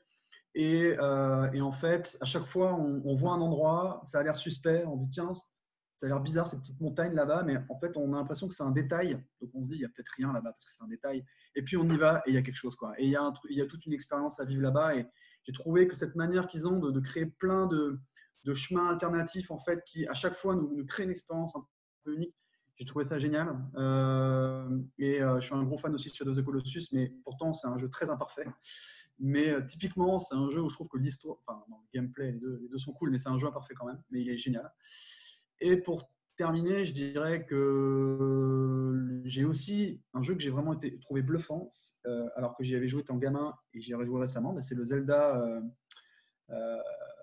merde, trop de mémoire, Link's Awakening. Link's Awakening qui a été refait sur Switch. Et en fait, je l'ai trouvé tellement parfait sur la Switch, tellement le monde est vraiment à une taille optimisée. C'est-à-dire que tout est optimisé dans la taille du monde. Et en même temps, on a quelque chose d'hyper fluide en fait, dans la manière dont on a navigué dans ce jeu. Et je m'étais dit, c'est pas un simple remake. Ils ont dû quand même refaire pas mal. J'ai pas souvenir que c'était aussi parfait en fait, la manière dont ils ont pensé le jeu, toutes les idées de gameplay qu'ils ont eu. Il y a plein d'idées. Et tout est hyper bien pensé. En fait, on dirait que tout est sur mesure. Et puis après, j'ai un peu creusé et je me suis rendu compte que non, en fait, c'est quasiment le même jeu. Et pourtant, il a été fait il y a une trentaine d'années. Et en fait, notamment parce qu'il a été fait il y a 30 ans et qu'aujourd'hui, quand j'y rejoue, je me rends compte que même s'il est plus beau en termes de game design, je le trouve vraiment excellent. Je dirais que peut-être c'est celui-là en fait, que je mettrais comme étant un jeu parfait parce qu'il y a 30 ans, faire ça, c'était quand même bien balèze. Je suis désolée, je vais te poser une dernière question parce qu'elle m'intéresse. Vas-y. Et après, il va falloir avant 20h, qu'on arrête, Ouais, t'inquiète. malheureusement. Mais du coup, une question de Clément qui est hyper intéressante, qui dit en tant que boss designer, qu'est-ce que tu penses de la philosophie des boss de la série des Dark Souls et de From Software en général? Alors, c'est une bonne question parce qu'il me semble que le premier Dark Souls, d'ailleurs, j'étais justement sur ce jeu-là au moment où il est sorti. Je ne sais plus en quelle année il est sorti, mais je crois que c'était aux alentours de 2011, 2010, je ne sais plus, un truc comme ça. Il me semble. Mais en tout cas, alors, déjà, je ne vais pas mentir, je ne suis pas un énorme fan de Dark Souls. Pour autant, je trouve que c'est un excellent jeu. C'est pareil, c'est la différence entre un designer et un joueur. En tant que designer, je pense que c'est vraiment extrêmement bien fait. Parce qu'en fait, ce qui est marrant, c'est que je trouve qu'il y a une absence de signe et feedback volontaire. C'est que finalement, ils assument en fait que le joueur va expérimenter des choses et va échouer en fait et qu'il va apprendre des choses par lui-même, par l'échec. Ce qui est d'habitude une règle en fait qu'on s'interdit quand même pas mal en game design. C'est que moi, généralement, habituellement, je m'interdis de me dire que le joueur il va apprendre par l'erreur.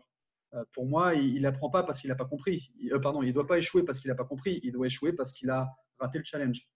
Mais s'il rate parce qu'il n'a pas compris l'objectif, je considère qu'en tant que designer, j'ai raté ma mission. Et ce qui est intéressant, c'est que Dark Souls, moi, j'ai quand même eu le sentiment, quand je testais le jeu, que j'avais plein de frustrations. Je me disais, mais ça, comment je suis censé savoir, en tant que joueur, que ça va me tuer, quoi. Et donc, c'était quelque chose qui me frustrait. Et du coup, j'étais un peu sorti de là en me disant, mais c'est n'importe quoi. Et puis après, je parlais avec tous les confrères et puis les amis et tout ça qui étaient fans du jeu et je me rendais compte vraiment de ce qui les animait. Et effectivement, c'était au contraire cette espèce d'absence de signes et de feedback, le fait qu'il fallait vraiment trouver par soi-même, ce côté die and retry aussi qui était super important dans le jeu. Et donc, je dirais que c'est vraiment, c'est une façon de faire qui n'est pas la méthode by the book, mais qui en fait fonctionne vraiment bien par rapport à l'expérience de jeu qui est promise en fait dans Dark Souls. C'est que c'est vraiment ça l'expérience, c'est d'apprendre par soi-même en fait, de découvrir les choses par soi-même. Et donc les développeurs peuvent se permettre de ne pas forcément accompagner le joueur dans chacune des étapes de sa progression et de la compréhension des objectifs, quoi. J'espère que j'ai répondu à la question. Ouais, je pense que tu as bien répondu, surtout en 2 minutes chrono. Et ben on va se laisser là du coup parce qu'il est 56, tu nous as fait une super longue présentation, c'était hyper intéressant. Ouais, désolé. Non, c'était très bien. Ah, mais c'est habituel avec moi, de toute façon, ceux qui me connaissent savent que c'est tout le temps comme ça. Merci beaucoup Nico, c'était vraiment très intéressant à suivre. Et du coup, je vous propose qu'on se retrouve à 20h30 parce qu'il y a Clément Vallos qui va faire une petite masterclass réal scénario. Et du coup, on se retrouve dans une demi-heure à peu près. Merci encore beaucoup Nico. Et à très vite. Bye. Merci à toi et la diligence. Merci à vous tous aussi. Merci beaucoup.